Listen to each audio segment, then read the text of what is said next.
Bienvenue à Agadez, la porte du Sahara. Mon nom est Amadou Badamassi. Je suis en charge de la protection de l'enfant au bureau des zones de l'UNICEF à Agadez. Pendant des décennies, cette région a été le principal point de transit des migrants vers les déserts.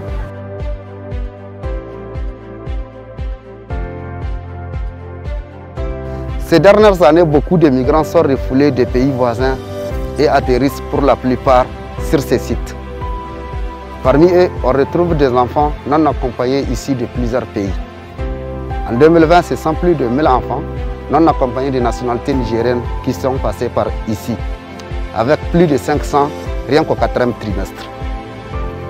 En appui au gouvernement du Niger, l'UNICEF et ses partenaires ont créé un centre de transit et d'orientation pour assister et protéger les enfants qui se retrouvent seuls sur les routes migratoires sans parents ni adultes protecteurs.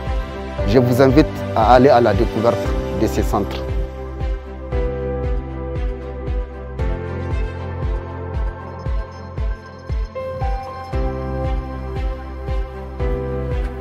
Ce centre est composé de 3 blocs, un quartier pour les filles, un quartier pour les garçons et une partie réservée à l'administration.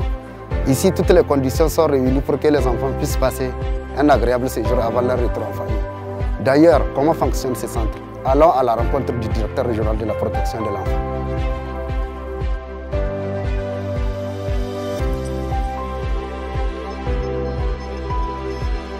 À l'arrivée du convoi au niveau du site, les enfants, après profilage, sont transportés directement au niveau du centre de transit et d'orientation qui est situé dans l'enceinte de la direction régionale en charge de la protection de l'enfant. Les enfants sont accueillis et installés au niveau des différents dortoirs.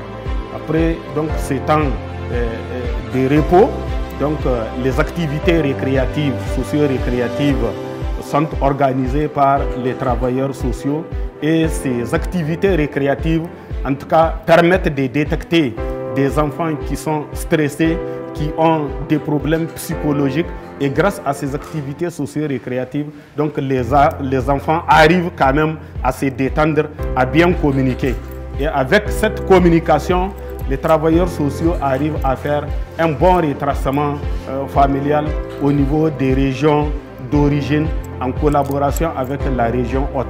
Il y a un autre paquet d'activités qui est très important, qui est le screening médical.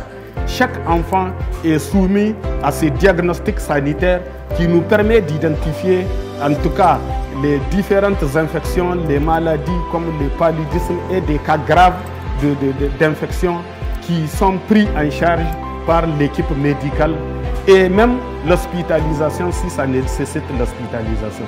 Et après un séjour de 3 jours maximum, sauf s'il y a cas de force majeure, s'il y a des cas d'enfants à hospitaliser, le juge délivre une ordonnance de retour en famille aux enfants qui sont pris en charge par les travailleurs sociaux et qui procèdent à la réunification familiale de la région d'Agadez jusqu'aux autres régions d'origine des enfants.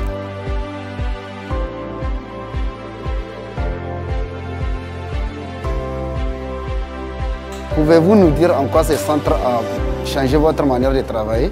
Avant la création de ces centres, les enfants dorment sur des nattes au niveau de la salle de réunion et à un autre endroit loin de la direction régionale où les conditions d'hébergement ne sont pas du tout respectées.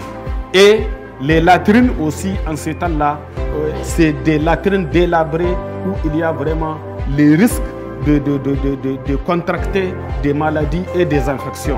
Aujourd'hui, grâce à ce centre, nous accueillons tous les enfants en situation de vulnérabilité, en particulier les enfants qui sont dans le contexte de la mobilité.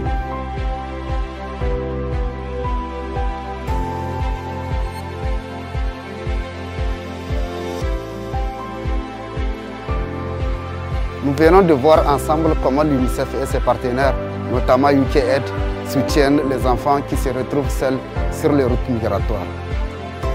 Ensemble, continuons à assister et à protéger tous les enfants.